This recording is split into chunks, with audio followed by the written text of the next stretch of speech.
banyak orang menyarankan supaya hasil bakso kenyal dan keras itu perlu menggunakan baking powder. Padahal secara sains baking powder itu memang merenyahkan tapi hanya untuk kue. Sementara kalau di bakso sebenarnya dia tidak bisa. Nah, yang menarik nih, ada orang yang melakukan percobaan. Jadi dia cerita ke saya, dia bikin 2 percobaan dengan resep yang sama persis. Beda, yang satu menggunakan baking powder, yang satu enggak. Hasilnya yang pakai baking powder baksonya bisa bagus keras. Yang 2 yang tidak pakai itu nyatanya nggak bisa. Lantas sebenarnya gimana sih? Apakah memang baking powder ini bisa membuat hasil bakso lebih keras? Kalau kita ngomong keras, masalah bakso keras dan masalah kue keras itu sebenarnya seharusnya beda. Kita ngomong di bakso aja. Bakso yang keras itu sebenarnya dihasilkan dari protein yang banyak yang saling terikat satu dengan yang lain. Semakin banyak proteinnya, semakin banyak yang terikat, biasanya hasilnya lebih bagus. Nah, tadi ada kemungkinan kenapa kok si orang tadi menggunakan baking powder itu bisa hasilnya lebih keras, itu karena cairannya teruap, jadi menguap. Kan kalau kita ngomong bikin bakso, komponen yang utama apa sih? Pasti dari daging, ya kan? Kedua adalah cairan. Cairan ini bisa dari es batu, bisa dari dagingnya sendiri. Terus yang ketiga, tepung dan bahan-bahan yang lain. Nah, daging sendiri itu kan ada protein dan lemak. Sehingga, oke lah, kita nggak usah bahas protein dan lemaknya secara terpisah. Kita bahas saja daging, cairan, dan tepung. Kalau semakin banyak daging, tentu hasil bakso kita akan lebih bagus, lebih kenyal, lebih keras. Kalau terlalu banyak cairan, ini tentu akan menurunkan kualitasnya kan. Nah, korelasinya ini. Yang pertama, tadi saya sudah sebutkan, baking powder itu ketika ketemu dengan asid dan ketemu dengan cairan, dia akan mengikat si cairan dan merubahnya menjadi karbon dioksida, dan karbon dioksida itu menguap ketika direbus. Sehingga kemungkinan kenapa si orang tadi mencoba hasilnya bisa lebih keras, karena cairannya ini berkurang. Jadi cairan yang ada di sana itu diikat jadi karbon dioksida menguap, makanya secara 3 komponen tadi cairannya berkurang, semakin sedikit cairan tentu hasil kerasnya lebih bagus. Nah, penjelasannya yang sederhana begitu. Lalu kita masuk ke pertanyaan kedua. Lah, kalau seperti itu kenapa kok di percobaan yang keduanya dia yang tanpa baking powder dan resepnya sama, hasilnya kok nggak keras, kenapa? Ada beberapa faktor yang bisa mempengaruhi. Yang pertama adalah kita perlu tahu cairannya gimana. Tadi kan sudah kita bahas nih, semakin banyak cairan, dia juga akan mengurangi kerasnya. Yang jadi repot tidak disebutkan, orang ini tadi itu dia cobanya di penggilingan atau di rumah. Kalau sudah seperti itu, juga tidak disebutkan di penggilingannya ini takaran esnya pasti enggak. Jangan-jangan kalau dia bikinnya di penggilingan, takaran esnya tergantung feeling, bisa jadi nih. Yang pertama, yang pakai baking powder kebetulan takarannya pas dan dibantu untuk cairannya tadi menguap sehingga hasilnya lebih bagus.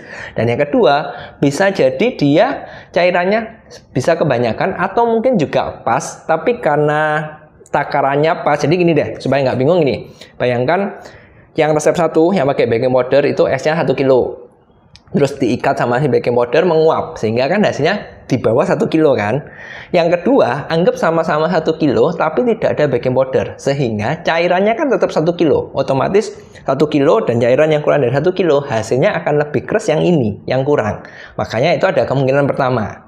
Nah, ada juga kemungkinan kedua, kenapa kok yang di resep kedua tanpa baking powder nggak keras adalah di kualitas dagingnya. Di Indonesia yang susah itu adalah kita tidak pernah bisa menentukan grade daging kita itu seberapa stabil. Oke lah, Anda mungkin bilang saya biasa beli daging yang fresh supaya hasilnya lebih bagus dan selalu bagian yang sama. Yang jadi masalah, Anda tahu nggak kalau bagian yang sama itu tidak menjamin komposisinya protein, lemak, amino acid dari daging itu sama persis. Jadi kan saya sudah sebutkan nih, daging itu ada protein dan lemak, dan yang membuat keras itu kan selalu proteinnya. Sebenarnya kalau mau lebih detail, yang bikin keras tidak cuma masalah protein, tapi ada amino acid. Dan masalahnya, amino acid ini macamnya banyak. Semakin banyak, semakin kompleks si amino acid, semakin bagus pula hasil bakso keras kita. Nah, yang repot ini tadi, karena sapi itu hewan hidup, sehingga kita tidak pernah bisa memastikan, meskipun pakai sama-sama paha nih, komposisi proteinnya berapa, lemaknya berapa, cairannya berapa, amino acidnya berapa, ini kan tidak selalu sama. Belum lagi kalau umur si sapinya berbeda, terus kalau misalkan cara memeliharanya berbeda, itu semua akan membuat perbedaan-perbedaan yang ada. Makanya kalau sudah seperti ini, agak susah kalau dibilang proses percobaannya, resepnya sama persis. Kalau Anda mau yang benar-benar sama, mencoba efek baking powder ini sebenarnya bagus enggak, itu adalah sebaiknya Anda pakai daging yang frozen impor. Kenapa kok malah saya bilang yang impor? Karena kalau impor biasanya ada standarnya berdasarkan CL, di mana CL ini sudah menentukan dagingnya berapa, proteinnya, lemaknya berapa. Memang amino acidnya tetap tidak bisa dipastikan, tapi setidaknya dua ini, protein dan lemaknya ini stabil.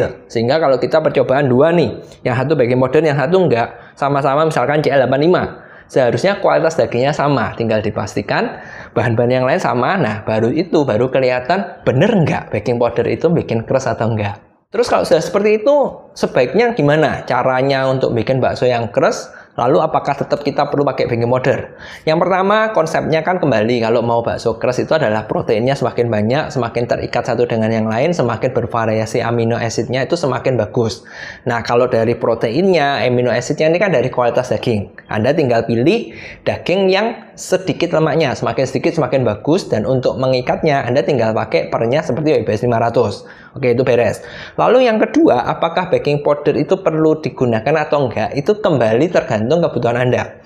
Fungsi utama baking powder itu tadi kan mengikat cairan, jadi ketika dia ketemu asid, mengikat cairan dan merubahnya jadi karbon dioksida kan. Ketika direbus, karbon dioksidanya itu menguap.